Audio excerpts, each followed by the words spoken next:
And it says it's working. Okay. So, good evening. It's time to get down to our work. This is the second session. So if you weren't here for the first section, don't worry too much because we just went over sort of the what is Mishnah, why are we doing Mishnah, what's its place in Jewish history and Jewish thought and Jewish understanding of how to fulfill Torah. And then we just did the first three Mishnayot. Those are the sub-paragraphs of the first chapter. In the handout that we're using in class, each Mishnah, each paragraph is its own page. If you're reading at home in Sefaria.org, the link is in the description, or from any other copy, it's just a very simple chapter number combination. Good? Okay. Any questions from those who were here last week? Oh, I guess it was all too clear. I'll try and confuse you more today. So last week, the main topic was the recitation of the Shema, what we call Kriyat HaShema, and this week we are continuing on that theme. So we are on the, I didn't number the pages, what is this? It's chapter 1, Mishnah 4 is what it says at the top. It's the 1, 2, I guess it would be fourth page, wouldn't it, if it's front and back each one? Yeah, complicated stuff there. So we're on the fourth page of the handout.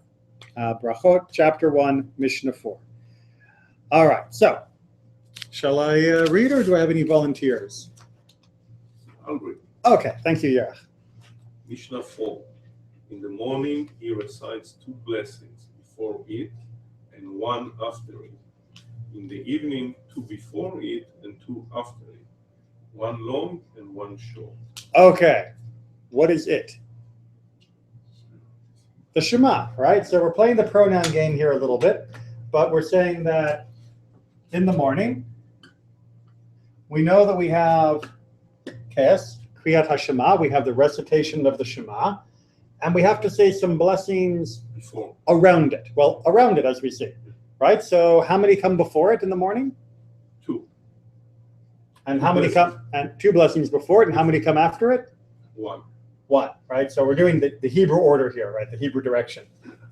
So we do 2 blessings, we do the Kriyat HaShema, the recitation of the Shema, and we will talk in more detail about what that means in terms of the content, but that's a later Mishnah. And then we do another blessing, and this makes a bundle. Right? This is one little neat package of our service. And indeed, if you go to a morning service, whether it be weekday or whether it be Shabbat, and you're there early enough, hint, hint, you will see exactly this pattern, right? We have a first blessing, which we call Yotzer Or, right? In the morning, this is the blessing for light, Yotzer Or, and then the general theme is creation. And then the blessing after that is Ahava Rabbah, which is all about Torah. And the general theme is, I don't know if I can write this small enough, revelation. Thanking God for giving us the gift of Torah and love.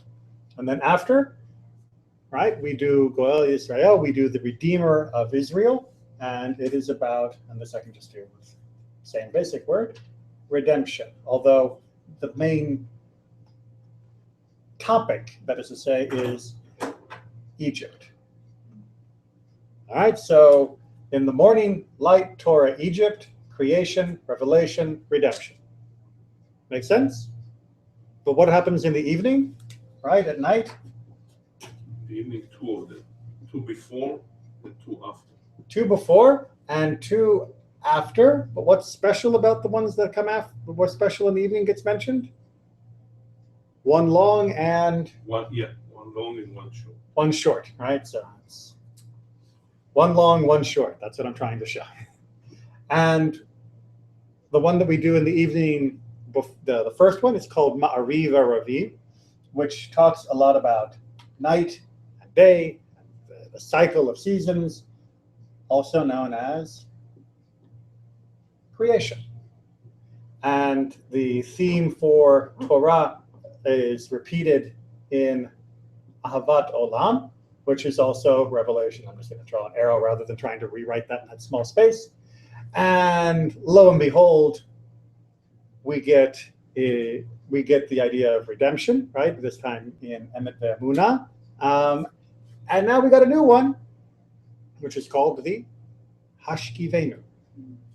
Right? So the Hashkivenu is our bonus blessing at night. And in a sense, it's a blessing for peace, for tranquility, for protection during the night. Right, because we are getting ready for sleep. All right, but we got this long and short thing going on here, so we got to continue with that theme. Figure out what that means. 2? Yeah, the line 2 of Mishnah 4. Yeah.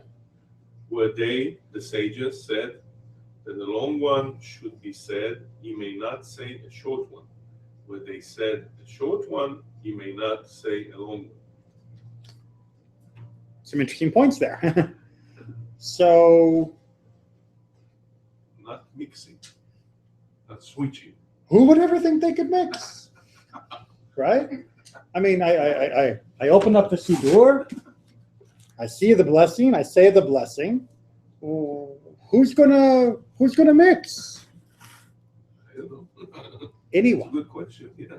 In 2,000 years ago, nobody owned one of these. I mean, nobody, not even the rabbis, right? Because printing presses and a formal Siddur had not been invented yet. The themes were set. The topics were set. And the structure, as we're going to see, of where you put blessings was set. The actual text was fluid. And so whoever was the Shaliach Tzibor, whoever was the leader for the service, whoever was davening on behalf of the community. Excuse me, I'm just seeing if this is. Penelope will often let me know if there's been a problem. No, okay. It's okay. Whoever was the leader of the service would recite what they remembered, what they had heard other people do, or what they felt needed to be said on this topic. But if you are being a little extemporaneous, if you are improvising a little, it's easy to start going on and on and on. Or it might be easy to not know what to say. And what the sages are saying here is that, yes, there is room for personal phrasing, because that was all they had. But A, you have to stay on topic. B, you have to have the right numbers. And C, you can't make ones that are long by tradition short, and the ones that are short by tradition, you can't turn them into long ones. All right, is it shocking to anyone that it used to be a lot more improvisational when we got up to pray? I know for me, when I first read this section from Mishnah Berachot, it was a little, wait a minute, isn't it just printed in the book and that's what you read? And even if it wasn't printed in the book, you just memorized it and that's what you said? And the answer was no. That for hundreds of years, there were no books, and there was an understanding that there would be flexible application within the rules. Absolutely, there were guideposts, but it wasn't a rigid set of railroad tracks. It was a path, and if you were a little this way on the path or a little this way on the path, you're still on the path, and you're hitting all of your main points as you go. That's the main thing. It fits the format, it fits the theme, you're okay. It doesn't have to be verbatim. Make sense? Okay. One more comment for this Mishnah. The third one, Mm-hmm. where they said to conclude with a blessing, is not permitted to not conclude. Where they said to not conclude with a blessing, he may not conclude. Okay, so when we say conclude, in Hebrew, this is talking about what's called the chatima. The chatima is the seal. Like in the old days, or still in fancy invitations, you get those wax marks with the imprint on it to seal a letter. You ever seen those, maybe? Yeah. Or like the seal of an official document has this big, that someone has taken hot wax and pushed a piece of metal in it to make a pretty picture or something. Well, in Hebrew, the word chatima, the word for sealing, for closing in this sense, was used for the end phrase of a blessing. Right? So you'd have a paragraph of text, and at the end you would have Baruch Atah Adonai da da da da da. Oheva Mo Yisrael. Right? Ma'ariv Aravim. It's the summation with the blessing introduction for that paragraph of text. And you'll see throughout the entire body of Jewish prayers, some blessings have them, some blessings don't. That is to say, some blessings lead into the next blessing without having that finishing touch. And some blessings have an opening touch or not have an opening touch, as we're going to see. And the rabbis wanted to make sure that we kept that structure, that if the blessing was supposed to have a finish, if the blessing was supposed to have a finish, a Baruch Atah Adonai, you had to include that finish. You couldn't just extemporaneously skip it. That needed to be there. So we can begin to see how the outline is taking shape, right?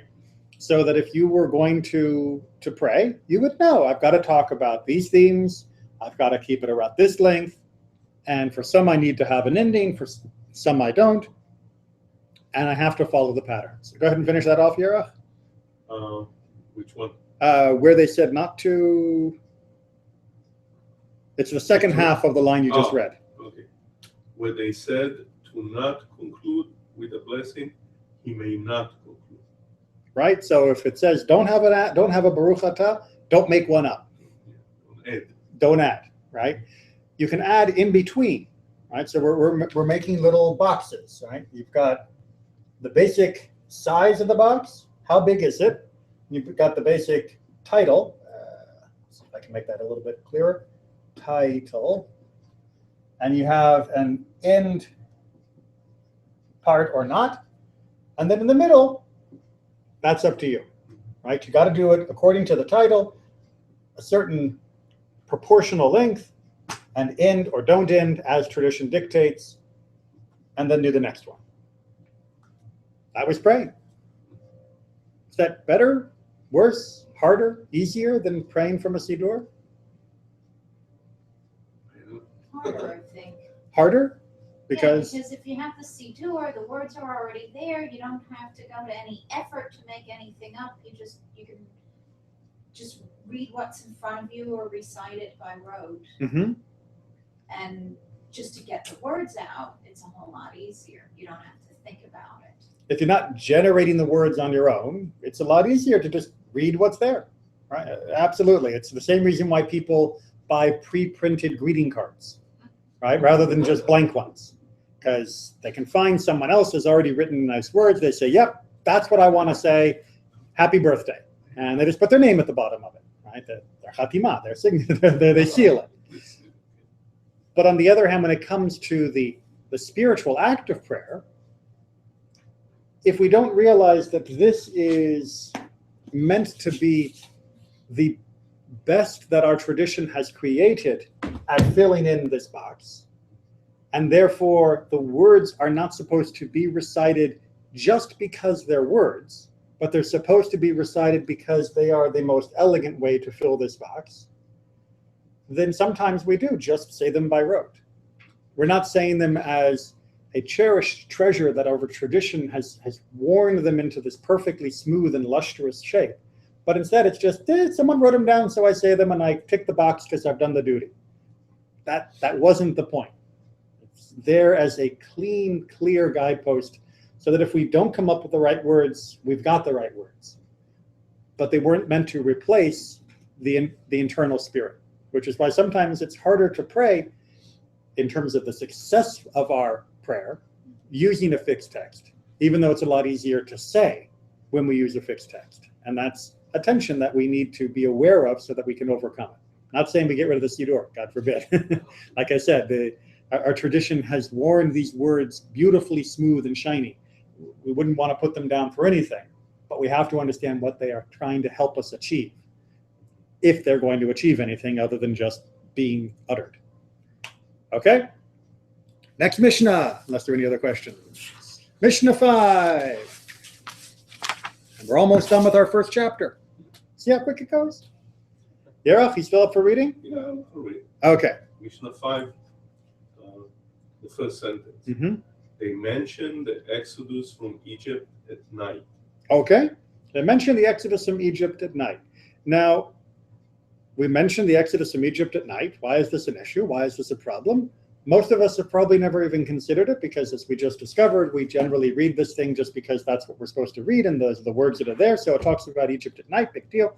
But the connection to Egypt at night is blending over from the paragraph at the end of the Shema about tzitzit, and talks about how God redeemed us from Egypt, and then goes on to this third blessing at night that also talks about the redemption from Egypt. And there's a bit of a question. If I'm leading into this topic with the idea of tzitzit as being sort of the bridge, well, I don't wear tzitzit at night. So there's no, why am I talking about tzitzit when it's dark out? And why would I talk about Egypt that follows off the tzitzit? For those of you that are accustomed to the morning prayer service, you may know that during Ahava Rabbah in the morning, at the very end of it, we take the tzitzit from the four corners of our talitot and we wrap them around our finger. And we hold them all the way through Kriyat HaShema. We kiss them during the last paragraph as we mention tzitzit. And we don't let go of them until we've gotten into the first paragraph of the blessing of redemption. Makes perfect sense, right? Because we're wearing tzitzit. It binds them all together.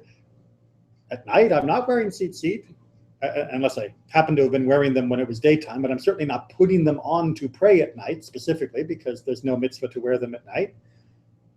So why should I mention Egypt? I'm told I do, but I'd like to know why. And that's where we're getting to in this Mishnah. All right, so now that you got a new problem, here's the answer. Carry on with line 2. Line 2. Rabbi Elazar ben Azariah said, "Behold, I am almost a 70-year-old man, and I have not succeeded in understanding why the exodus from Egypt should be mentioned at night." That's also in the Haggadah. Exactly right. This line is found in the Haggadah exactly this way. Yes.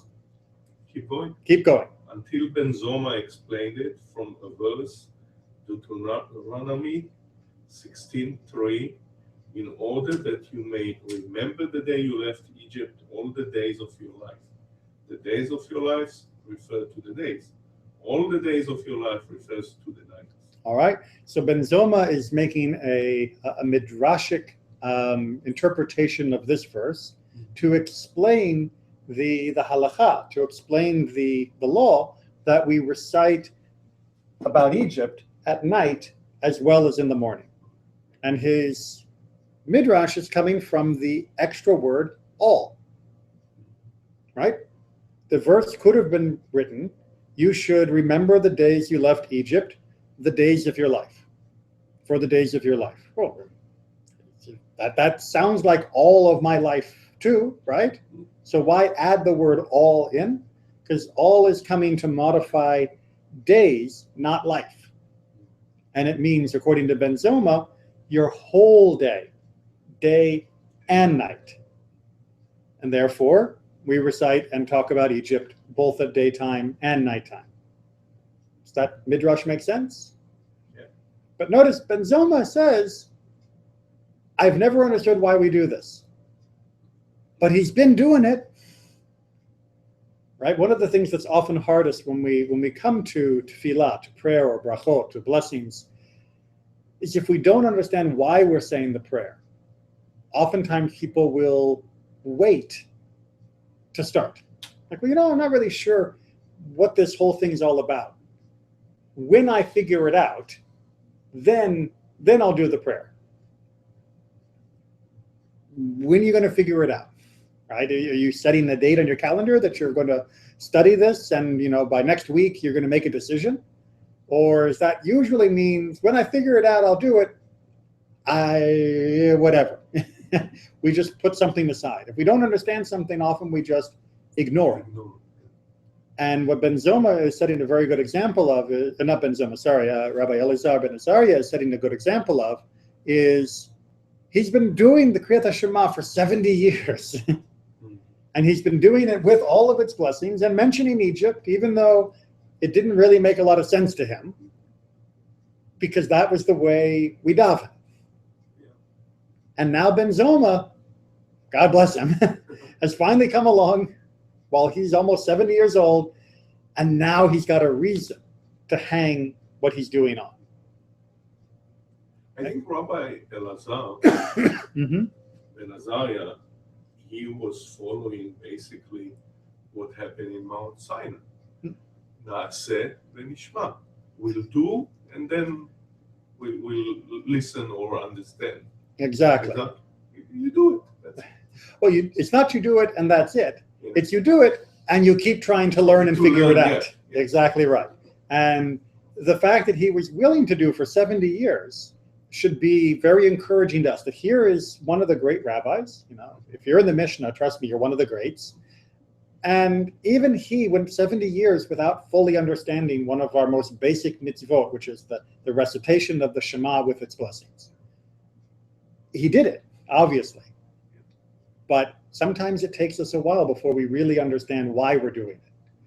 And the sages, the other Chachamim, the other rabbis of the era, are going to give another interpretation. Just in case maybe that interpretation didn't send your flag up the pole, they're going to give you another interpretation, and maybe that one will be the one that gets you, gets your, oh yes, that's a good reason why we're doing it. So line 3. Line 3. And the sages say the days of your life refer to this world. All the days of your life includes the days of the Messiah. Right? So you might have thought, many rabbinic propositions are built around this idea, that you might have thought, but instead we have this text, and that means you shouldn't think, right? You shouldn't have that opinion. So you might have thought in the days of the Messiah that we would no longer need to mention Egypt, right? Because once the Messiah comes, that's the ultimate redemption. And Egypt, Egypt was like the mini redemption. So all the days of your life, according to the other sages, the other Chachamim, is including the days of the Messiah. We will continue to mention Egypt as well. It's not going to go away, even though the redemption in the days of the Messiah, which will be global, universal, and permanent, will completely dwarf the redemption from Egypt. We're still going to mention it. Make sense? Maybe? And that is also a very nice way of slipping in a reminder that when we are mentioning Egypt in that blessing, we are not just thinking about the past, but we're also thinking about the future. That we are not just thankful for the redemption from Egypt, but we hope with a full heart for a full redemption, because we've seen what the redemption can bring. We've seen what God can do. And that gives us precedent for being optimistic. It's been a while, yes, but optimism is eternal, as they say. Okay, any other questions on this? I don't understand how the tzitzit is related. In the Siddur, the way the blessings are structured, and this is going to come in a later Mishnah, at the end of Kriyat Shema, there's the Shema, the Ve'ahavta, and then there are 2 more paragraphs. This paragraph here talks about tzitzit, and at the end of it, it then talks about Egypt, about I am the God who brought you out of the land of Egypt to be your God. I am your God, and then immediately we go into the next blessing, and so there is pardon the pun, a tie between the tzitzit, Egypt, and then the blessing of redemption, and that was the issue that was coming up here. Very good question. Sometimes for some of these, it would be great if we could have memorized the whole Siddur, but that's a little hard. But that's what they're working on. All right, we finished our first chapter of Mishnah, which means we get to go on to chapter 2. I think that's my best bet for passing around.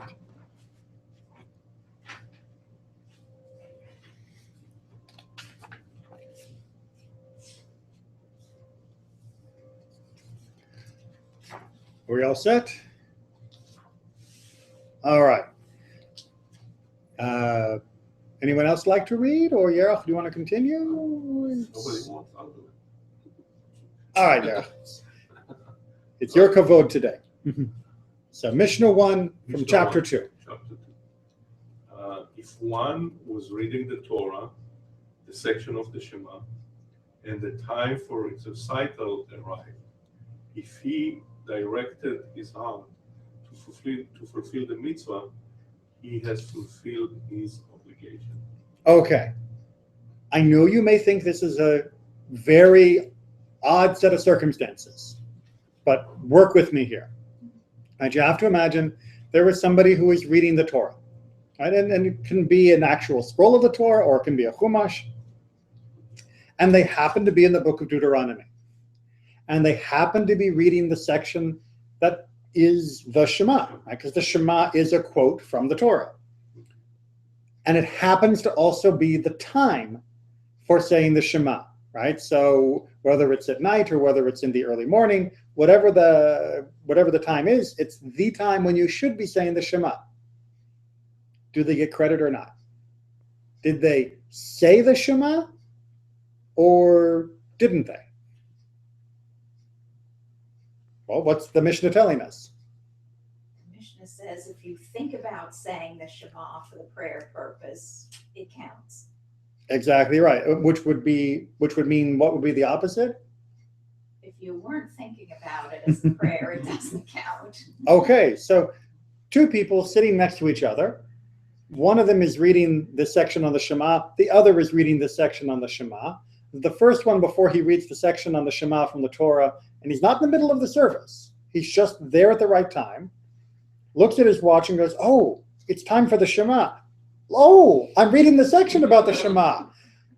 And he reads it with that intention for fulfilling the mitzvah of its recitation, even though it's in this unusual fashion.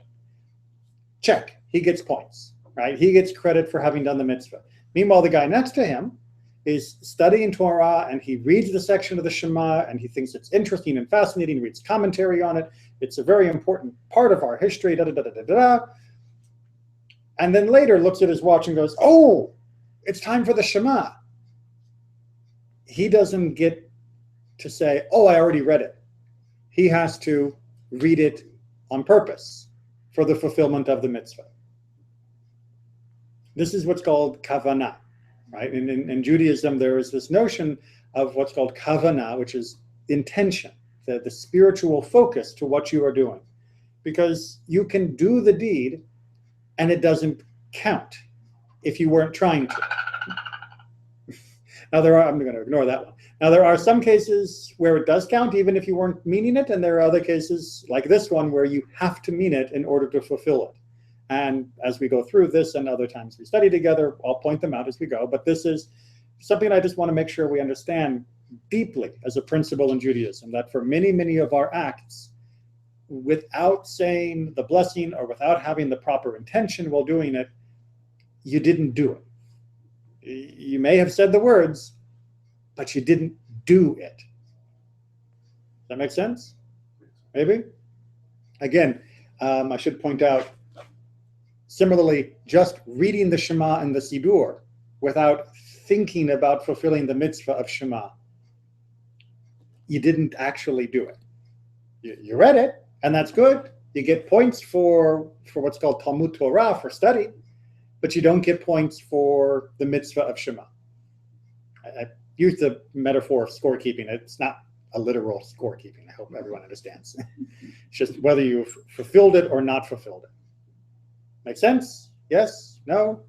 Wow. Okay, we're moving along nicely. Onward, Yerach. Part 2. Yep.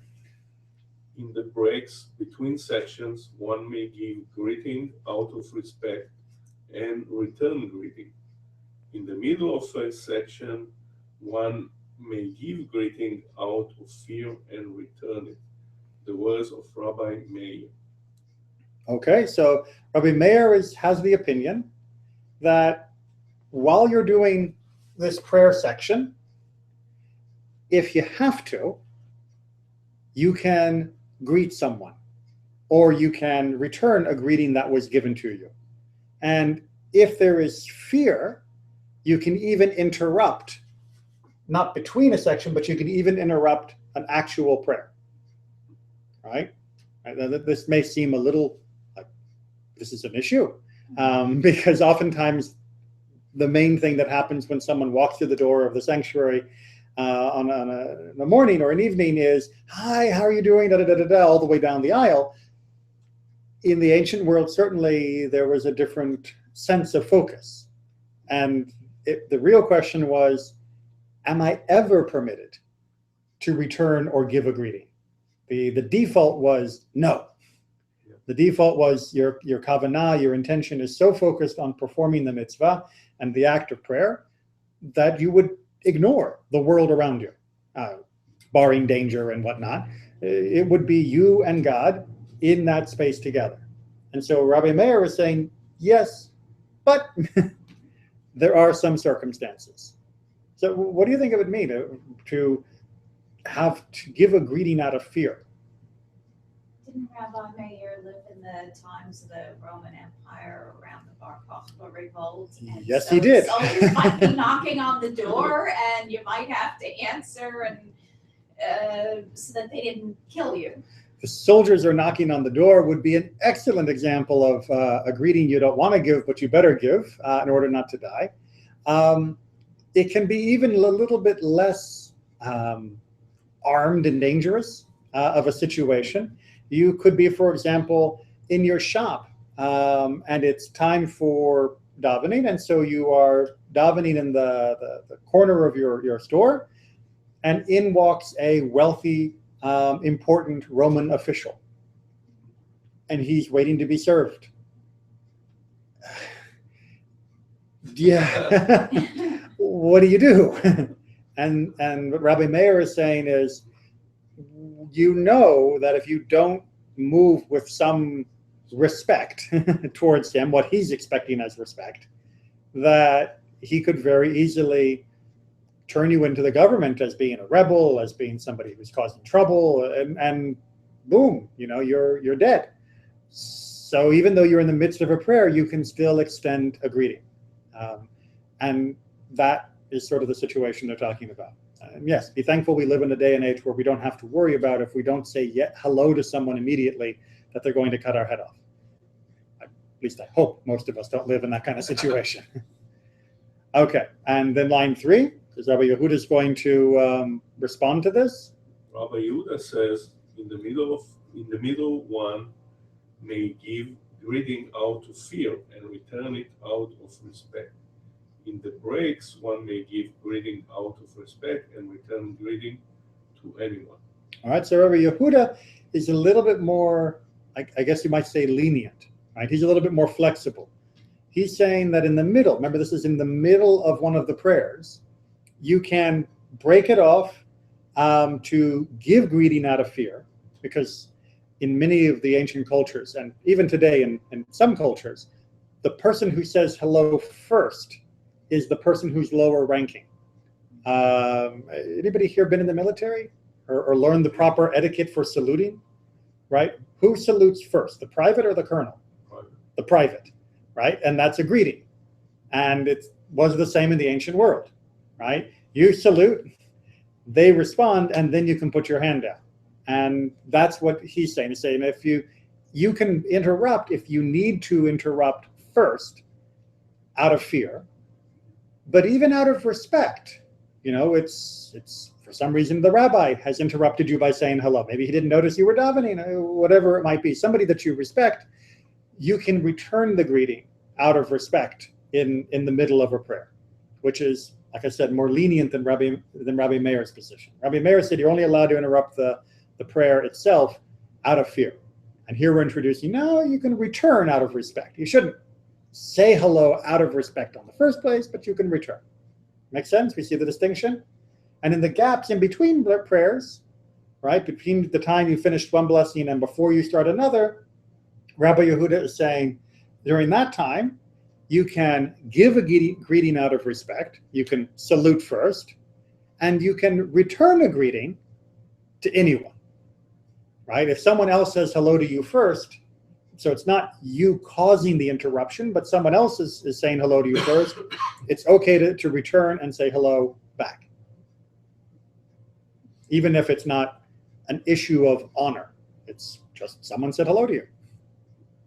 Make sense? Yes? No? Maybe? It's a strange issue. Not something we worry about nowadays. Really? How soon do you have to return a text when someone sends it to you? Whenever you can. Whenever you can, right? So if you let a text go 2-3 days, that's okay. That's a little too much. A little too much? What's more urgent, a text or an email? A text, generally. What about a text? A text from your friend and a text from your wife or your husband, right? There is an etiquette for how we respond to engagement, even to this day. So imagine, like I just had for in the class, you're davening, and your phone goes off. That's why you shouldn't. Well, Shouldn't carry it. well, I mean, maybe not talking Shabbos, but I mean, there's many times, if we're doing a weekday service, most people are going to have a phone on them, whether it be morning or mincha in the afternoon or mariv at night. So, or let's go back to the day when we didn't have phones that you could turn the ringers on and off. We're back in the 1960s where there's one phone in the whole house, and you're davening, and the phone goes. You had to be able to navigate. Do you, should you, can you answer the phone, not answer the phone? What if you're expecting a call from the President of the United States? Do you, don't you? And this Mishnah becomes the foundation for navigating those questions. Yes? No? Maybe? Okay. Chapter 2, Mishnah 2. And this may seem a little more familiar. We'll see. We're going to talk a bit more about the breaks and the sections. Because now that we said we can do it in the middle, or the breaks, but not the middle, or in the middle, and even more in the breaks, now we have to figure out, what do we mean breaks in middle? All right, Sarah. First part. Yeah. These are the breaks between the sections, between the first blessing and the second.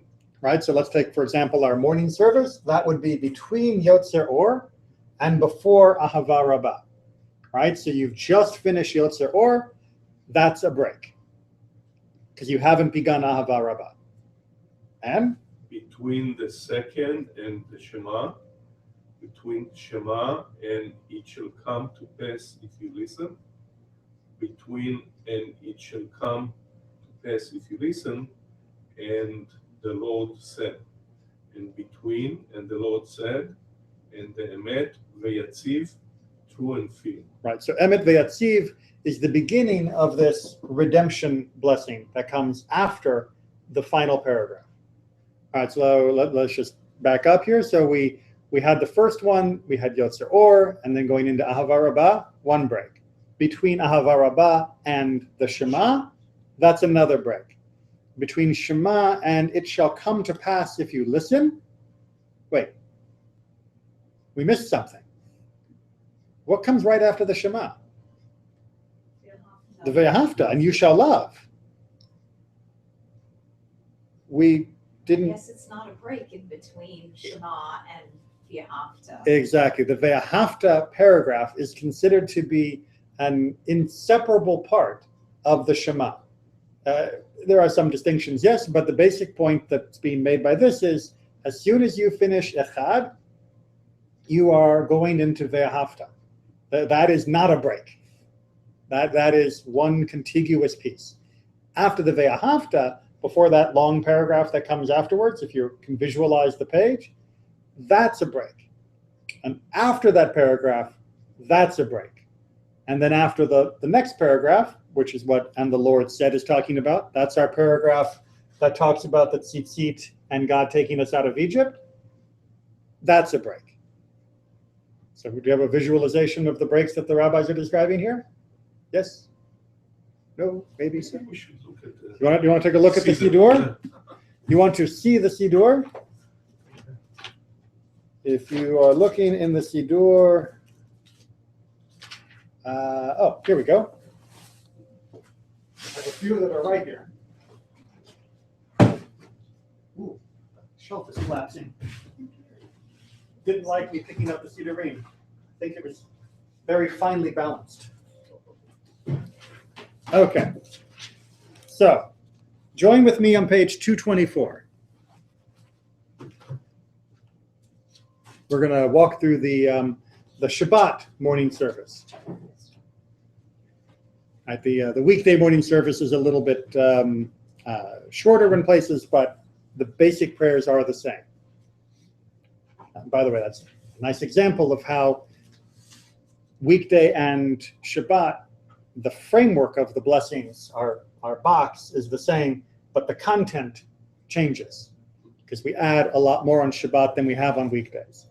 All right, so page 224, we have the opening blessing, just under the Berachot. If you look 3 lines down, praised are you, Lord our God. This is the beginning of the blessing that we call Yotzer Or. Page 226, we can continue on Shabbat. Page 228, we continue on Shabbat. Page 230, we continue on Shabbat. Page 232 is only if it's a weekday. Page 234, we continue on Shabbat. And page 236, we finally get to the end of Yotzer Or. We finally get to the end of that block that began talking about light, and it finishes by talking about light. Praised are you, O Lord, creator of the heavenly lights. Right? And so the end of that blessing, that's our first break. Vinim, understood? Turn the page, and lo and behold, we are into our second blessing, Ahava Rabbah. Right, and Ahava Rabbah is on page 238 and 240. It's much shorter than Yotzer Or. And at the end of page 240, we have the praised are you, Lord, who lovingly chose your people Israel for service. That's our next break. And we have in that section the part that you're supposed to take your tzitzit. Exactly, at the very top of page 240, V'havienu l'shalom me'abakan ha'aretz. Gather your people in peace, O Lord, from the 4 corners of the earth. As we talk about the 4 corners of the world, we take the 4 corners of our talitot and bring them together. Thank you for pointing that out. Page 242, we have the Shema and the Ve'ahavta, which are 1 unit for this purpose. And then the break comes before we start page 244, right? V'hayim Shemoah, if you will faithfully obey, or as the translates it here, and it shall come to pass if you listen. This is our next block, and that goes to the end of the page. New break, and then page 246. Vayomer Adonai el Moshe lemor, right? This is and the Lord said to Moses, saying, da da da da. This is our final paragraph of the Kriyat HaShema block. And this is also the paragraph where we talk about tzitzit, about the fringes, and where we talk about, I am the Lord your God who brought you out of the land of Egypt to be your God, our tie-in to the next page, which on page 248 is the Emet V'Yatziv, the true and enduring or true and firm that's being mentioned in this mitzvah, this Mishnah. Need to make sure my words come out correctly. Does that make sense? And then when we get to the very, very end of that blessing, which is found on page 252, with praised are you, O Lord, Redeemer of Israel, we are done with this block. Maybe use a different color to highlight this. With this block of our service, we have fulfilled that unit of our mitzvah, right? Centered around Kriyat HaShema with our 1, 2, 3 blessings, if it's the morning, and 1, 2, 3, and short, if it's the evening. Make sense? But that means that the stuff that comes after is a separate unit, doesn't it? Because the part that comes after, what we call the Amidah, is not actually the same piece. It's a separate mitzvah. It's a very important mitzvah, of course, but it is technically a separate piece. The fact that they butt up against each other is going to be an issue of some importance later down the road. But technically, despite the fact that they are welded together in our Siddur, they are technically separate entities, separate mitzvot. Yes? Okay. Yerach. If you can read the part A, Rabbi Yehuda chimes in. Okay. Rabbi Joshua ben Korach said, No, part A, 1A, because we didn't do the Rabbi Yehuda, Oh, okay. the Rabbi Judah part. Rabbi Judah says, between, and the Lord said, and emet v'yatziv, one should not interrupt. All right, so page 246 and 248, he's saying, don't make a break there. And indeed, if you are a regular in a morning service somewhere, you will know that when we get to the end there, we go, Adonai Elohechem Emet. We take and we put the first word of the next prayer as the ending of the last part of the Shema, so that we literally have no break. We've made it into one sentence, which is very cool that it works out that way, right? Because it's not just putting them together, it makes a real sentence. Rather than just finishing with, I am the Lord your God, we turn it into Adonai, your God, is true, which is a very nice theme. Okay, so Rabbi Yehuda adds that little twist, and that little twist has become the way we do daven, the way we do our service. All right, now we're into part two. Part two. Rabbi Joshua ben Korach said, why was the section of the Shema placed before that of, and it shall come to pass if you listen? Right, so if you flip back just a little bit from where we are, page 242 comes before page 244.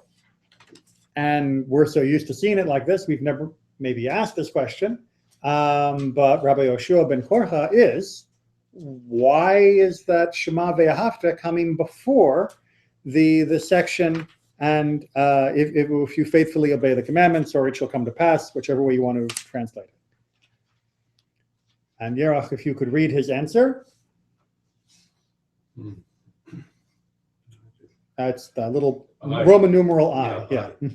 So that one should first accept upon himself the yoke of the kingdom of heaven, and then take upon himself the yoke of the commandment.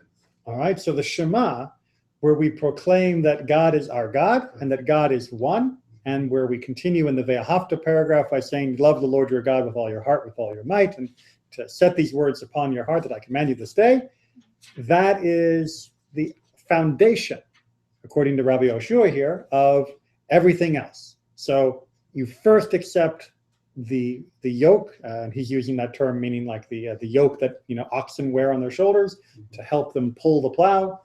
First you accept the yoke of the kingdom of heaven. First you accept and acknowledge God as God, and then you go on to talk about the commandments. All right, so God first, commandments second. And then it makes sense that the paragraph about the tzitzit comes after that, because the tzitzit are supposed to remind you of the commandments. Very true. Exactly right. They're there as the reminder. Makes sense, huh? It does. So they're going to give another reason as well of why the third paragraph is the third paragraph.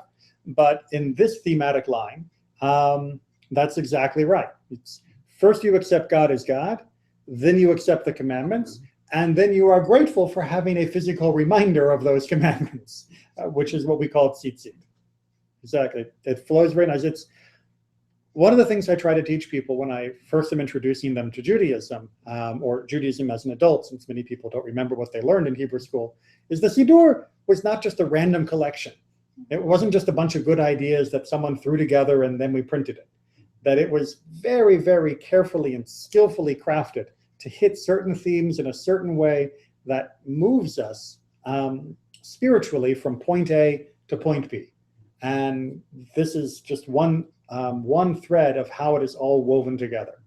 All right, let's just see one more thread. B, yeah? Yep. Why does the section and it shall come to pass if you listen, come before that of, and the Lord said. Right? So this is why is the second paragraph before the third paragraph? Why is page 244 before page 246? And the answer is? And the answer is, because, and it shall come to pass if you listen, is customary during both day and night. Whereas the section, and the Lord said, is customary only during the day. Right? So the paragraph that we finish with, the paragraph about the tzitzit, the Vayomer Adonai el Moshe Lemor paragraph, we've already established at the beginning of chapter 2, when we were wondering why we were talking about Egypt at night. We've established that because it focuses on tzitzit, really it's got more of an affinity with the evening. And as such, it is secondary, or in this case, tertiary. So they're saying since one of them is more commonly said or more commonly connected, it takes precedent over the other. Make sense? Maybe? Yes? No? Maybe so? Okay. Actually, we're going to stop there. Sorry, because the next Mishnah is going to really go back into the whole question of what does it mean to say the Shema? How do you say it? Now that we know what it is, and now that we know where the breaks are, and we know when we can interrupt and when we can't interrupt, how do I get this out of my mouth in a meaningful way? And so that's where chapter 2, Mishnah 3 is going to take us next week at 7 o'clock. Okay? Any questions on the Mishnayot up to this point? Okay, great. Keep studying. Remember, there are lots of good Mishnah resources online. And I will see everyone next week.